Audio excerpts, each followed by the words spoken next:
The city auditor's office said that it couldn't find body cam video from up to 40% of officers who responded to enforcement calls last year.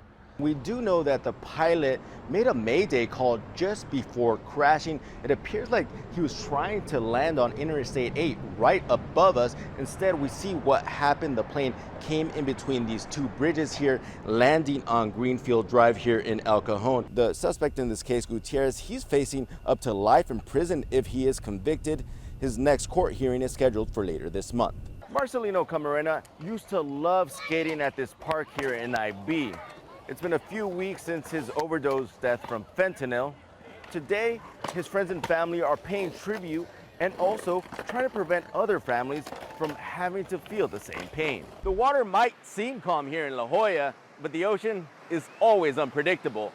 Lifeguards have already made several rescues on Saturday morning. The lieutenant here tells me that it was a combination of rip currents and swimmers just getting tired because of this heat. On Sunday morning, the only mammals on this beach are the humans. But it was a much different story a couple of days ago when a group of sea lions chased people off the beach. We know that the pilot who was involved in this crash made a mayday call shortly after coming down. It appears like he was trying to land the plane on Interstate 8 right above us. Instead, the plane appears like it came right through the middle of these bridges right here, landing on Greenfield Street. And when it came down here on Greenfield, the plane hit an SUV. The driver of the SUV was not hurt, but was obviously shaken after the experience. I just immediately was like, oh my God, and then I just pulled to the right and stopped, and just so grateful that I'm okay. Yeah, Carrie is okay, and her dog Finley, who was in the SUV, is also unhurt. However, the 65-year-old pilot, he's being treated for major injuries. He was taken to the hospital shortly after the crash, but it appears like he was conscious and moving. He is expected to survive. Here on the street, you can see there's major damage to the Cessna. I was able to obtain surveillance video from a nearby business that shows the moment when the plane came down. Several witnesses saw it happening, including Matthew Hauser, who was on his way to work.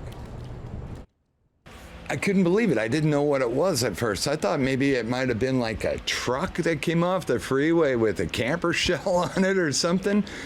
And then sure enough, I looked and there it was. You know, I could see the wings. It was, you know, exposed right there. And then, yeah, it was really kind of sad. Yeah, really sad and obviously quite shocking to see a plane coming down as you're driving down the road. Now, right now, federal investigators, they're still trying to figure out exactly what went wrong. This area of Greenfield Drive will remain closed while they finish up their work. But given how busy Greenfield Drive is here in El Cajon, a lot of the neighbors who I spoke to, they're surprised that more people didn't get hurt. So they're grateful for that, and they're also grateful that the pilot hopefully is able to survive this whole ordeal.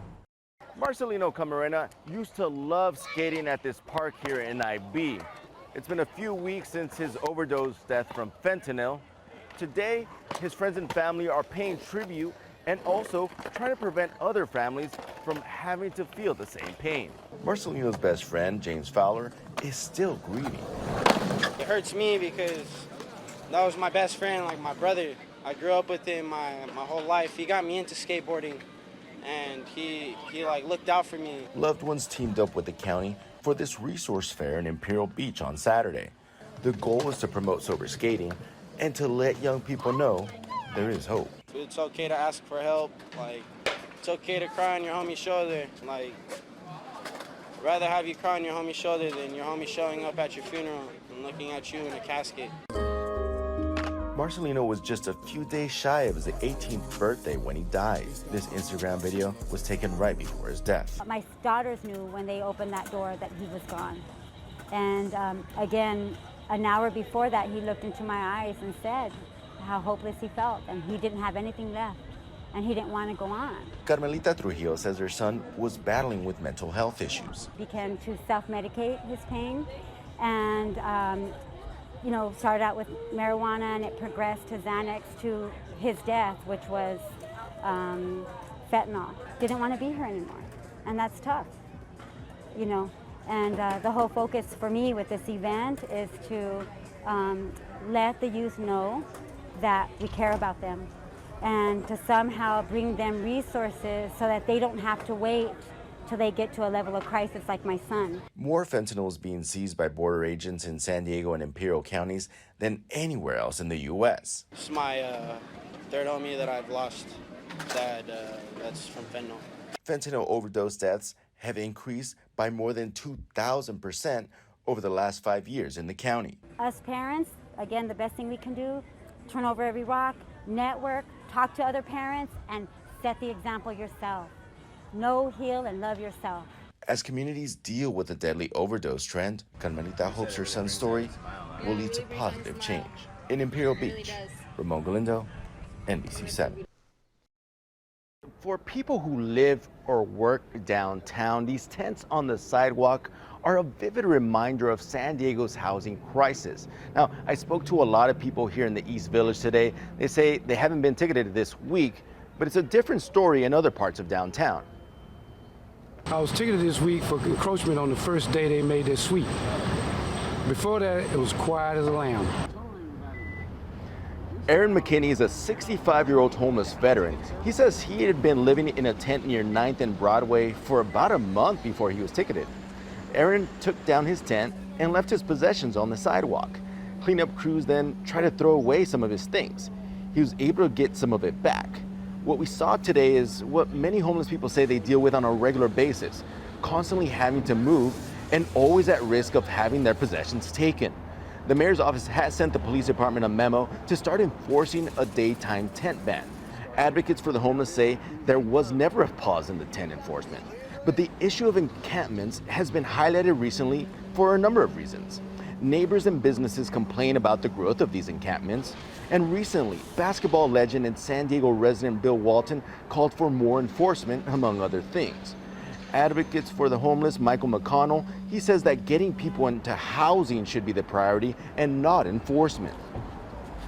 They might end up getting arrested. Eventually, very few of those actually get prosecuted, so it's almost an exercise in futility that just wastes everybody's time and money. The one thing that's remained consistent is that we have a growing homeless population, and no matter how much enforcement or how much moving people from one sidewalk to the other you do, it doesn't solve the underlying issue that people need a home and they need services.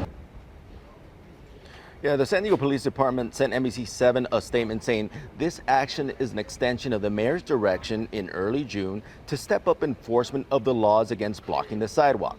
Homelessness is a fluid situation, and we're always evaluating our directives based on changing dynamics. It's not appropriate for people to live on the sidewalks, especially as the city is increasing shelter opportunities. Now, the San Diego Downtown Partnership, they do a homeless count every month, and as of right now, we're at a record, more than 1,600 people living unsheltered downtown. Now, some of them are young, but many who I met today are older and have disabilities. So coming up at 6, we're gonna meet a woman who's helping some of these older homeless residents find a place to stay.